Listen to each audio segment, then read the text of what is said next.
अपने YouTube channel magic tricks में राधे राधे, जय श्री कृष्ण। आप सब कैसे हैं? आई होप आप सब अच्छे होंगे और अपनी पढ़ाई अच्छे से कर रहे होंगे। तो फ्रेंड्स, आज हम हरियाणा जीके के दो मोस्ट इम्पोर्टेंट टॉपिक कवर करेंगे, जिनमें हम करेंगे हरियाणा का भौगोलिक परिचय। यहाँ से हर एग्जाम में एक या दो क्वेश्चन पूछ लिया जाता है और यहाँ से जो भी टॉपिक होता है वो हमें कंफ्यूज करने वाला होता है, वो क्लियर नहीं होता है। इसलिए आज मैं आपको ये टॉपिक कवर करवा रही हूँ। यहाँ से एक या दो क्वेश्चन आपका ज़रूर बनेगा। तो चलिए देरी न करते हुए शुरू करते हैं। सबसे पहले हम देखते हैं कि हरियाणा के भौगोलिक क्षेत्र से पहले हम हरियाणा के विषय में कुछ बेसिक चीज़ें जान लेते हैं कि हरियाणा का गठन कब हुआ, कैसे हुआ। ये सब चीज़ें हमें जाननी इंपॉर्टेंट है, यहाँ से भी बेसिक क्वेश्चन बन सकता है। तो सबसे पहले कि हमें पता है कि हरियाणा का गठन कब हुआ। हरियाणा का गठन हुआ था 1 नवंबर 1966 को। तो हरियाणा का गठन हुआ 1 नवंबर 1966 को। और अगर पूछा जाए, यहाँ से जो भी क्वेश्चन मैं करवाऊंगी वे सभी प्रीवियस ईयर हैं, उन्हीं के हिसाब से मैंने ये टॉपिक कवर करवाया है, पीछे भी और अब भी करवा रही हूँ। तो यहाँ पे जो गठन है वो हुआ 1 नवंबर 1966 को। और ये पूछा जा चुका है कि हरियाणा की आकृति कैसी है। तो आकृति रहेगी विषम बाहु चतुर्भुज। अगर हरियाणा का आकार या आकृति पूछा जाए तो विषम बाहु चतुर्भुज रहेगी। और अगर पूछा जाए कि कौन सा राज्य बना हरियाणा के गठन के समय, मतलब गठन होकर कौन सा राज्य बना, ये 17वां राज्य था। कौन सा राज्य बना था? 17वां राज्य बना था और 18वें संविधान संशोधन के तहत बना था। और संशोधन कौन सा था? 18वें संविधान संशोधन के तहत 1966 में हरियाणा 17वां राज्य बना था। और अगर पूछा जाए कि अगर हरियाणा तब बना वह किस राज्य से अलग होकर बना था, तो हरियाणा बना था पूर्वी पंजाब से अलग होकर बना था। नेक्स्ट है, अगर हरियाणा की स्थिति पूछी जाए तो भारत के उत्तर पश्चिम में रहेगी। हरियाणा की जो लोकेशन रहेगी ये रहेगी भारत के उत्तर पश्चिम में रहेगी यहाँ पे। और क्षेत्रफल पूछा जाए, क्षेत्रफल है हरियाणा का 44,212 वर्ग किलोमीटर। कई बार क्वेश्चन पूछ लिया गया है ये कि हरियाणा का क्षेत्रफल 44,212 वर्ग किलोमीटर। अगर मील में पूछा जाए तो 17,070 वर्ग मील रहेगा। तो ये दोनों आपको याद होना चाहिए। मोस्ट इंपोर्टेंट क्वेश्चन है कि क्षेत्रफल रहेगा 44,212 वर्ग किलोमीटर। और संशोधन पूछ लिया जाए कि कौन सा संशोधन के तहत हरियाणा का गठन हुआ था। 18वें संविधान संशोधन के तहत 17वां राज्य बना था। और मील में भी पूछ लिया जाता है कई बार, तो 17,070 वर्ग मील रहेगा क्षेत्रफल। अब स्थिति पूछी जाती है कई बार एग्जाम में। अब विस्तार क्या रहेगा स्थिति का? पृथ्वी की दृष्टि से जो हमारी जो पृथ्वी पर जो रेखाएं होती हैं वो दो तरह की होती हैं, एक देशांतर रेखाएं और एक अक्षांश रेखाएं। तो उस हिसाब से जो हमारी, जैसे ये जो रेखाएं हैं रेड कलर की, इस तरह ये हमारी देशांतर रेखाएं होंगी। और जो लंबवत रेखाएं हैं जैसे ये हमारी अक्षांशीय रेखाएं रहेंगी। और अगर पूछा जाए अक्षांशीय दृष्टि से तो कौन से गोलार्ध में रहेगा जो हरियाणा रहेगा, वह रहेगा उत्तरी गोलार्ध में, क्योंकि हमारा भारत भी किस में है? उत्तरी गोलार्ध में है। ये यहाँ पे हमारा भारत पड़ता है। अगर हम इंडिया का वर्ल्ड का जो ग्लोब देखेंगे उसमें, तो ये इस गोलार्ध में हमारा भारत रहेगा, पूर्वी गोलार्ध में। और अगर अक्षांशीय में पूछा जाए तो उत्तरी अक्षांश में रहेगा। और गोलार्ध में पूछा जाए तो ये इसकी स्थिति रहेगी पूर्वी गोलार्ध में। पश्चिमी गोलार्ध इधर होगा, ये पूर्वी गोलार्ध है। और अगर हम इसको देशांतर रेखाओं से काटेंगे तो ये पूर्वी गोलार्ध में पड़ेगा। नेक्स्ट, कई बार पूछा जाता है कि जो हरियाणा के जो सबसे उत्तरी बिंदु कौन सा है, सबसे दक्षिणी बिंदु कौन सा रहेगा। तो सबसे उत्तरी बिंदु रहेगा हरियाणा का शाहपुर बिंदु, जो कि पंचकुला में पड़ता है। उत्तरी बिंदु कौन सा रहेगा? शाहपुर बिंदु, पंचकुला में पड़ता है। और दक्षिणी बिंदु रहेगा दोहा, जो कि दक्षिण बिंदु है, वो दोहा रहेगा और नुह जिले में पड़ता है। पूर्वी बिंदु रहेगा ताजेवाला, जो कि यमुनानगर में पड़ता है। और जो पश्चिमी बिंदु रहेगा वो रहेगा चौटाला गाँव, जो पश्चिमी बिंदु रहेगा ये सिरसा में पड़ता है। आई होप आपको सब क्लियर होगा। उत्तरी बिंदु रहेगा हमारा, ये बिंदु पूछे गए हैं कई बार एग्जाम में, शाहपुर बिंदु पंचकुला में।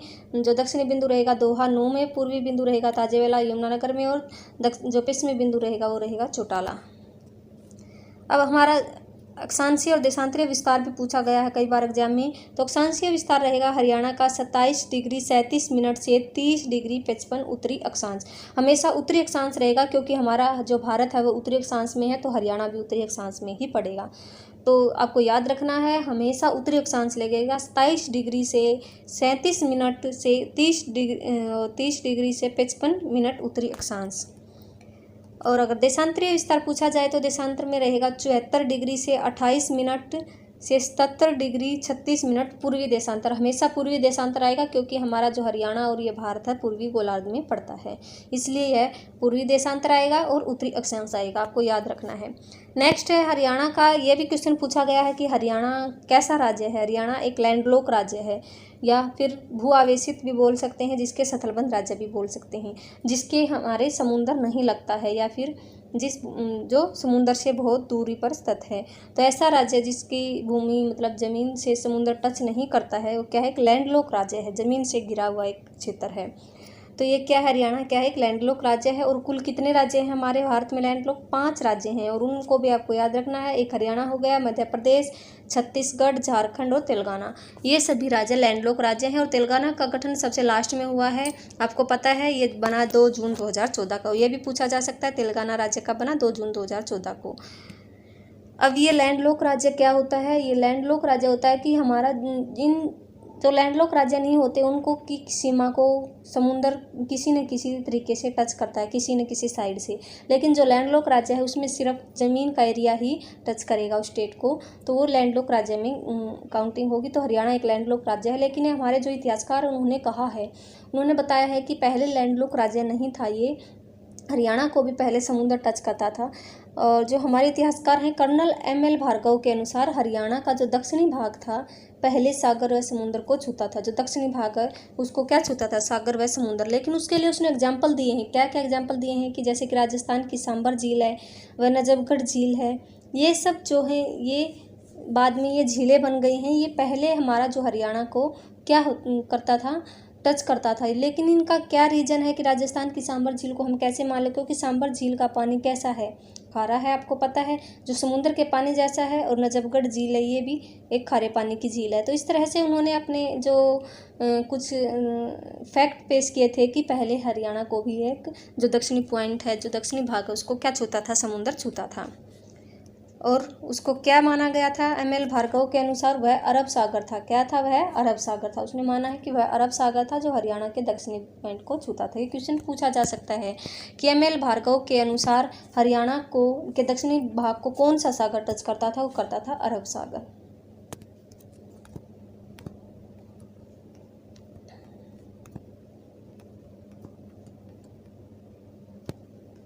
नेक्स्ट है कि अगर हरियाणा सबसे पहले अस्तित्व में आया तो वह कौन से काल का हिस्सा था, मतलब कौन से काल में अस्तित्व में आया, ये भी पूछा जा सकता है। सबसे पहले हमें पृथ्वी पर 3 काल हुए हैं। एक तो होता है निर्जीव काल। 3 काल कौन कौन से, निर्जीव युग, पैलियोजोइक युग और मेसोजोइक और सेनोजोइक युग।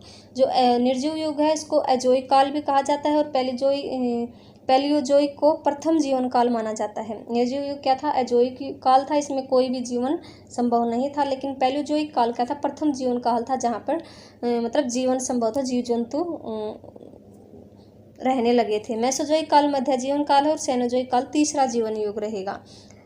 अब पूछा जाता है कि हरियाणा का अस्तित्व किस काल में हुआ, तो हरियाणा का जो अस्तित्व आया था वो आया था मेसोजोइक काल में, जिसे बोला जाता है मध्य जीवन युग। मेसोजोइक काल, हरियाणा किस काल में अस्तित्व में आया था, अस्तित्व सबसे पहले आया था मेसोजोइक काल में। और ये क्वेश्चन भी पूछ लिया गया है कि हरियाणा में जो पर्वत हैं, नदी नाले हैं, नदी नाले और जलवायु का विस्तार किस काल में हुआ। हरियाणा में पर्वत, पहाड़, नदी नाले, इनका जो विस्तार है वह किस काल में हुआ था, ये हुआ था सेनोजोइक काल में। लेकिन हरियाणा तो अस्तित्व में आया था मेसोजोइक काल में। मेसोजोइक काल मध्य जीवन युग था, लेकिन उसमें जो हमारे नदी नाले हैं, पहाड़, उनका विस्तार नहीं हुआ था। लेकिन जो अगर विस्तार पूछा जाए कि पर्वत, पहाड़, नदी नालों का विस्तार कौन से काल में हुआ, तो वो रहेगा सेनोजोइक काल में हुआ, जिसको तीसरा जीवन युग बोला जाता है।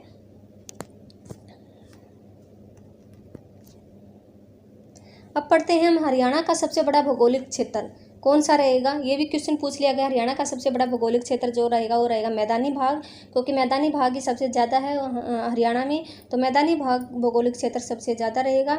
और मैदानी भाग कितना रहेगा, 93.76% रहेगा।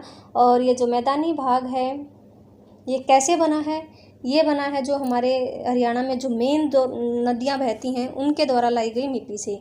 जो हमारे उत्तर से पश्चिम में बहती है वो बहती है घग्गर नदी, और जो पूर्वी सीमा पर बहती है वो यमुना नदी बहती है। और इन नदियों के द्वारा लाए गए जो मिट्टी होती है उस मिट्टी से यह मैदान बना, जो हमारा भौगोलिक क्षेत्र जिसके हम मैदानी भाग कहते हैं वो बना है, इसलिए इसे यमुना घग्गर मैदान के नाम से भी जाना जाता है। आई होप आपको क्लियर होगा। तो जो मैदानी भाग है वो रहेंगे 93.76%, और जो ये मैदानी भाग बने किससे हैं, घग्गर और यमुना नदी के द्वारा लाई गई मिट्टियों से, इसलिए इन्हें हम क्या कहते हैं, यमुना घग्गर मैदान भी कहते हैं।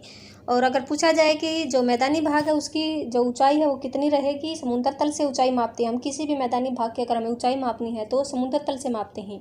और जो समुद्र तल लिया जाता है वो एक एग्जैक्ट जगह होती है जहाँ से मापते हैं हम समुद्र तल की। जो कौन सा समुद्र तल रहेगा, जो भारत में जो समुद्र तल रहेगा वो चेन्नई से हम निर्धारित करते हैं समुद्र तल।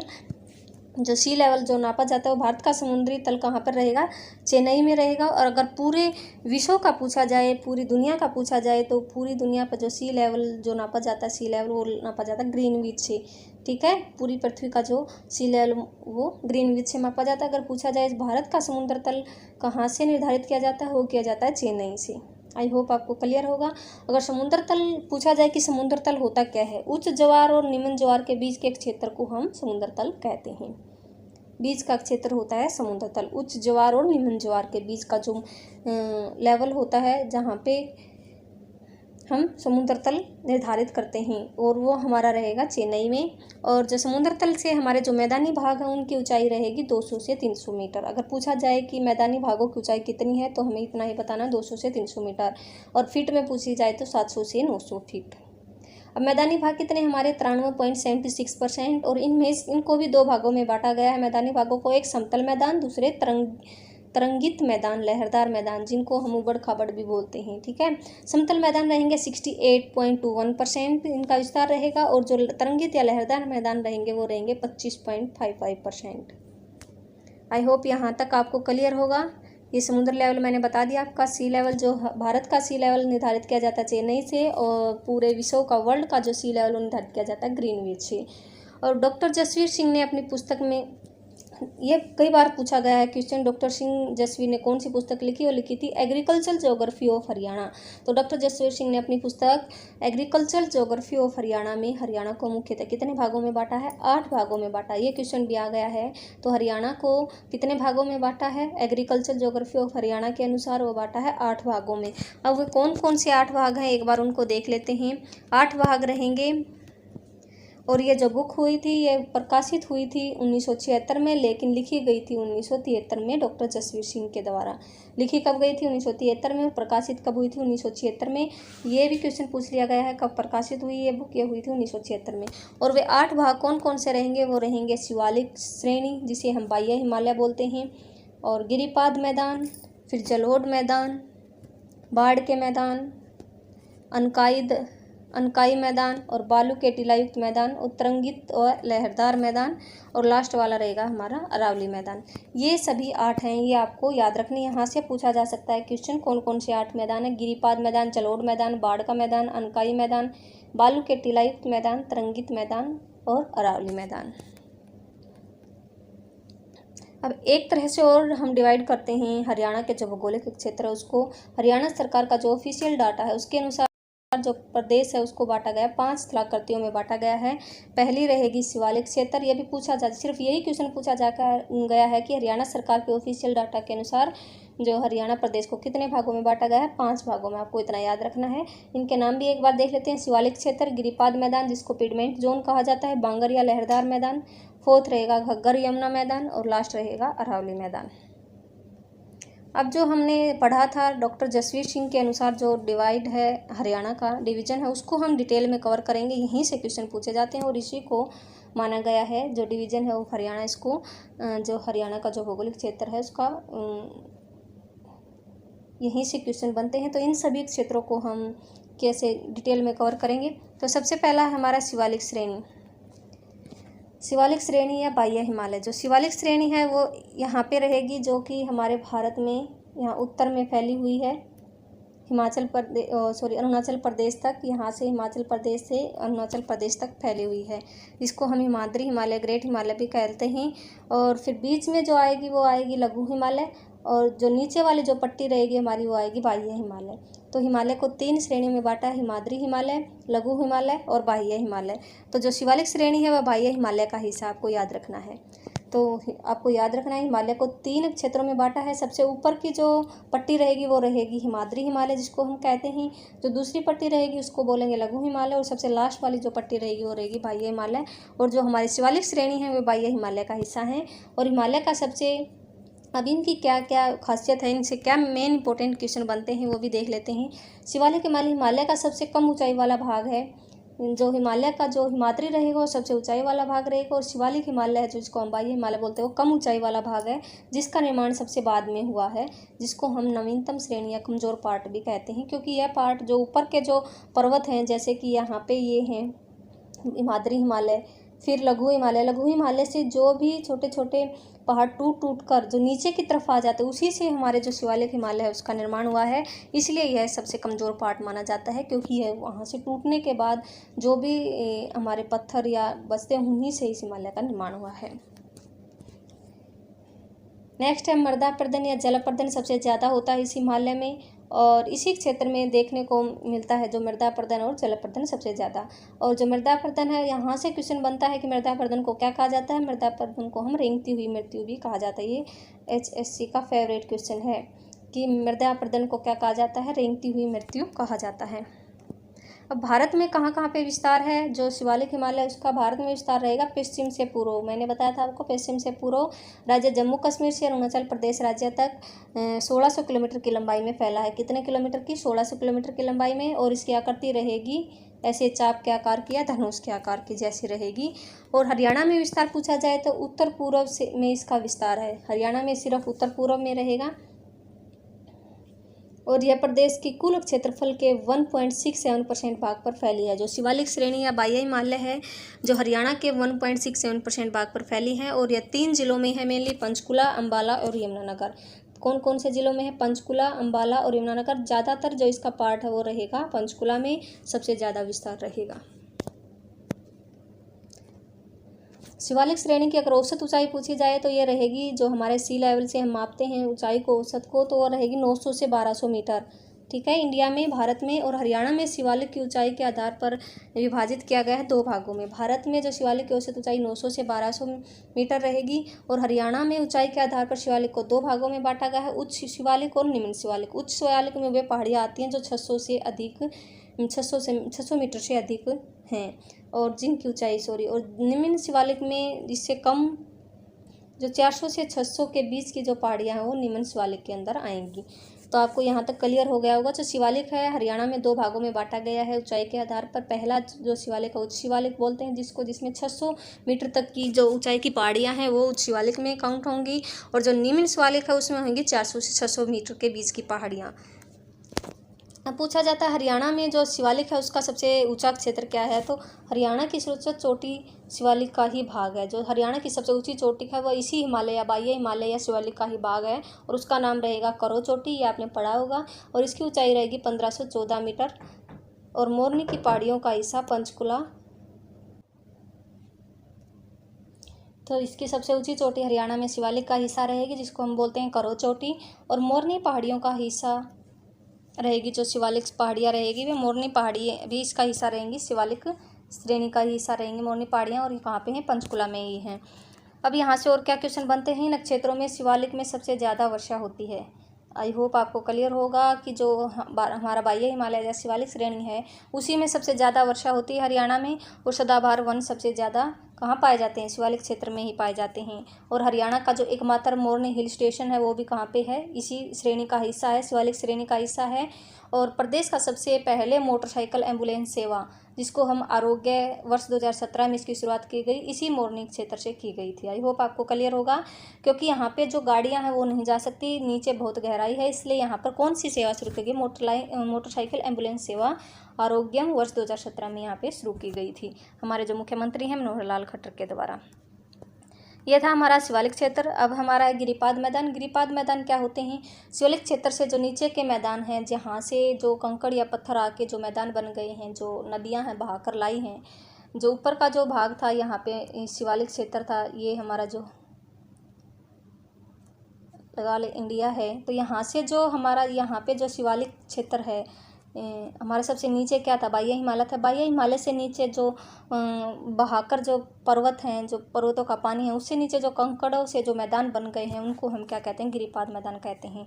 जो शिवालिक श्रेणियों के दक्षिण में पर स्थित हैं, ये दक्षिण में स्थित हैं क्योंकि नीचे की तरफ है तो दक्षिण में स्थित है। और इनका निर्माण किससे हुआ है, इनका निर्माण हुआ है बड़े बड़े कंकड़ पत्थर से हुआ है। और हरियाणा में इसका विस्तार रहेगा 3 जिलों में, पंचकुला, अंबाला और यमुनानगर में रहेगा गिरिपाद मैदान का विस्तार। पूछा जाता है कई बार क्वेश्चन, हरियाणा में गिरिपाद मैदान का विस्तार कितने जिलों में है, 3 में है, पंचकुला, अंबाला, यमुनानगर। और 3 जिलों में जो इसकी जो पट्टी रहेगी वो रहेगी 25 किलोमीटर चौड़ी पट्टी में इनका विस्तार है।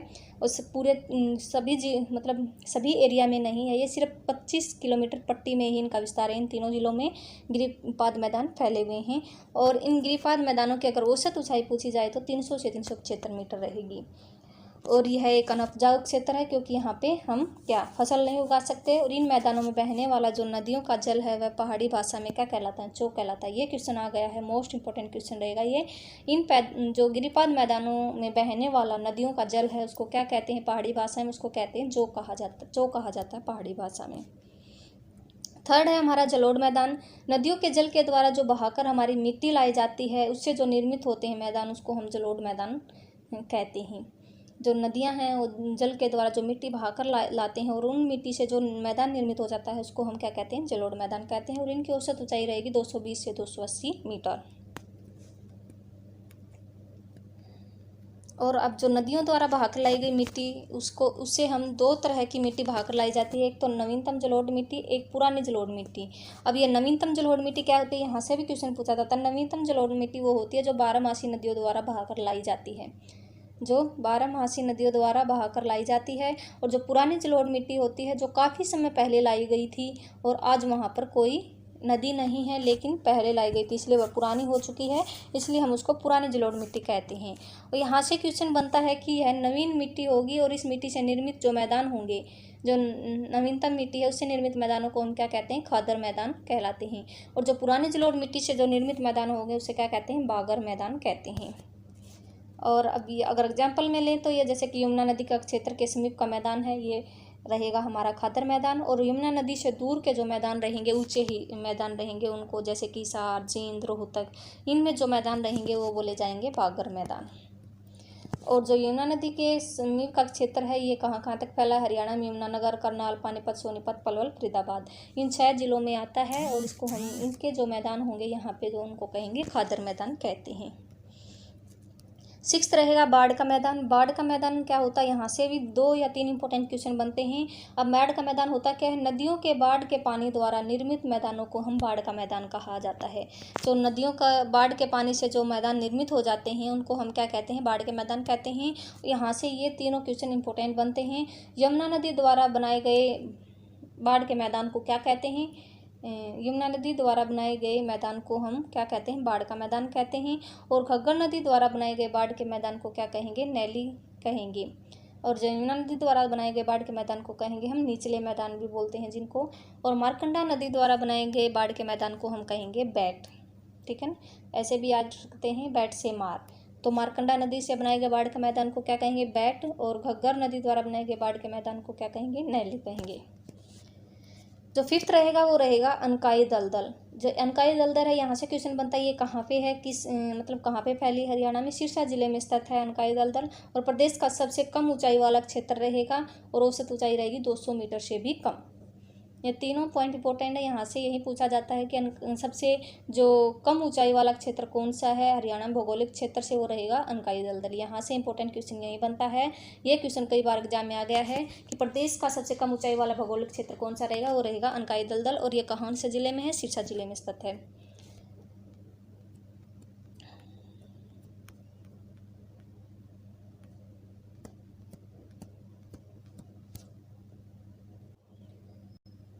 नेक्स्ट हमारा रहेगा तरंगित मैदान या जिनको हम लहरदार मैदान कहते हैं, और इनकी शेप ऐसे होती है उबड़ खाबड़, जिसको हम बोलते हैं। पहचान बालू के रेत हैं जैसे कि पर्वत हैं, इन क्षेत्रों को हम क्या कहेंगे, तरंगित मैदान कहेंगे, लहरदार मैदान कहेंगे। जो समतल नहीं होंगे, जो कभी ऊंचा होगा, कोई थोड़ा नीचा होगा, ऐसे चल के उबड़ खाबड़ जगह होगी जैसे ऐसे। तो विस्तार इसका कहाँ कहाँ पे है, वैसे यहाँ से यही क्वेश्चन बनता है कि तरंगित मैदानों का जो विस्तार है वो हरियाणा में कहाँ कहाँ पर है, वो रहेगा भिवानी से फरीदाबाद। और भिवानी से फरीदाबाद कौन कौन से क्षेत्र आ जाएंगे, महेंद्रगढ़ है, गुरुग्राम है, रेवाड़ी है, इन तीनों जिलों में इसका विस्तार रहेगा। भिवानी से फरीदाबाद पूछा भी गया है यहाँ से क्वेश्चन कि तरंगित मैदान का क्षेत्र कहाँ से कहाँ तक हरियाणा में, भिवानी से फरीदाबाद। सातवां रहेगा हमारा बालू के टीला युक्त मैदान। अब ये क्या होते हैं, इन मैदानों में बालू रेत के ऊंचे ऊंचे टीले पाए जाते हैं, इसलिए इन्हें हम क्या कहते हैं, बालू के टीबा युक्त मैदान कहते हैं। और टीलों की जो अधिकतम ऊंचाई मानी जाती है वो होती है 15 मीटर और न्यूनतम ऊंचाई होती है 3 मीटर तक। और जो ये मैदान होते हैं बालू के टीलायुक्त मैदान, इन्हीं मैदानों में बावड़ियों का निर्माण होता है, और बावड़ियों का निर्माण इन्हीं मैदानों में होता है। और बावड़ियों का नगर या शहर किसे कहा जाता है, नारनौल महेंद्रगढ़ को कहा जाता है। आठवां रहेगा हमारा अरावली श्रेणी, ये लास्ट पॉइंट रहेगा हमारा, यहाँ से फिर हमारा भौगोलिक परिचय कवर हो जाएगा। अरावली श्रेणी में अब अरावली से यहाँ से भी मोस्ट इंपोर्टेंट क्वेश्चन बने कई बार। ये हरियाणा के जो दक्षिण दिशा में स्थित है, अरावली श्रेणी कहाँ पे है, दक्षिण दिशा में स्थित है, और इसका विस्तार रहेगा कुल क्षेत्रफल के 3.09% भाग पर है। और जो वो थी शिवालिक श्रेणी वो 1.67, ये परसेंटेज आपको याद रखनी है। दोनों शिवालिक श्रेणियाँ रहेंगी कुल क्षेत्रफल के 1.67% भाग पर विस्तार, और जो अरावली का जो विस्तार रहेगा वो रहेगा 3.09% भाग पर है। और हरियाणा में अरावली को क्या कहा जाता है, मेवाती पहाड़ियाँ भी कहा जाता है। और अरावली का जो हरियाणा में सर्वोच्च सबसे ऊंचा बिंदु कहाँ पे है, वो रहेगा ढोसी की पहाड़ी, जो कि नारनौल महेंद्रगढ़ में है। और जो कहाँ पे रहेगा, ढाणी कुलताजपुर गांव में सबसे ऊंची है। अगर गांव का नाम पूछा जाए, ढोसी की पहाड़ी का सबसे ऊंचा स्थान कहाँ पे है, वो रहेगा ढाणी कुलताजपुर गांव में सबसे ऊंची है, 652 मीटर पे, 652 मीटर इसकी ऊंचाई रहेगी। अरावली की पहाड़ियों का सबसे ऊंचा जो स्थान है वो रहेगा ये ढोसी की पहाड़ियाँ। और ये एग्जैक्ट गांव में कौन से में है, ढाणी कुलताजपुर गांव में। और प्रदेश में जो मृत ज्वालामुखी का उदाहरण भी यही है, और इसी पहाड़ी पर चौन ऋषि ने तप किया था ढोसी की पहाड़ियों पर। और ढोसी की पहाड़ियों पर ही मृत ज्वालामुखी का उदाहरण माना जाता है इसी को, और इसी भाग में सबसे ज़्यादा खनिज पदार्थ पाए जाते हैं। तो यहाँ से 4 या 5 इंपॉर्टेंट क्वेश्चन बन गए। ढोसी की पहाड़ी कहाँ पे है, नारनौल महेंद्रगढ़ में। सबसे ऊंचा स्थान रहेगा अरावली की श्रेणियों का, और अरावली की श्रेणियों में अगर एग्जैक्ट जगह पूछा जाए तो ये रहेगा ढाणी कुलताजपुर गांव में। और प्रदेश का सबसे मृत ज्वालामुखी का उदाहरण भी क्या रहेगा, ये रहेगा ढोसी की पहाड़ी। और इसी पहाड़ी पर कौन से ऋषि ने तप किया था, अगर पूछा जाए चौन ऋषि ने कौन सी पहाड़ी पर तप किया था, वो रहेगा ढोसी की पहाड़ी। या पूछा जाए किस पहाड़ी से चौन ऋषि का संबंध है, तो ढोसी की पहाड़ी से रहेगा। और इसी भाग में सबसे ज़्यादा खनिज पदार्थ पाए जाते हैं। आपको पता है कि जो महेंद्रगढ़ है उसको क्या कहा जाता है, खनिजों का शहर कहा जाता है, तो यहाँ पर भी सबसे ज़्यादा खनिज पाए जाते हैं। और इसी भाग में और यहाँ पर जो पहाड़ियाँ पाई जाती हैं वहाँ से क्वेश्चन बन गए हैं कई बार, जैसे कि तोसाम की पहाड़ी कहाँ पर रहेगी, इसी अरावली श्रेणी में रहेगी, भिवानी में। खानक पहाड़ी कहाँ पे रहेगी, भिवानी में। डाडम पहाड़ी कहाँ पे रहेगी, भिवानी में। तीनों पहाड़ियाँ भिवानी में है, तोसाम, खानक और डाडम। तोसाम, खानक, डाडम पहाड़ियाँ कहाँ पर रहेंगी, भिवानी में रहेंगी। और यहाँ से भी क्वेश्चन बन गया है कि देवसर पहाड़ी कहाँ पर रहेगी, देवसर गांव में रहेगी। और टांगरी पहाड़ी रेवाड़ी जिले में रहेगी। और यह देवसर पहाड़ी कहाँ पर रहेगी, ये भी भिवानी में रहेगी, और टांगरी पहाड़ी रहेगी रेवाड़ी जिले में। ये था हमारा हरियाणा का भौगोलिक परिचय। आई होप आपको क्लियर होगा। यहाँ से अगर कोई भी क्वेश्चन बनता है, अगर आप अच्छे से कवर करोगे इसको, तो यहाँ से कोई क्वेश्चन आपका गलत नहीं होगा। तो मिलते हैं नेक्स्ट टॉपिक के साथ नेक्स्ट वीडियो में। Thank you so much.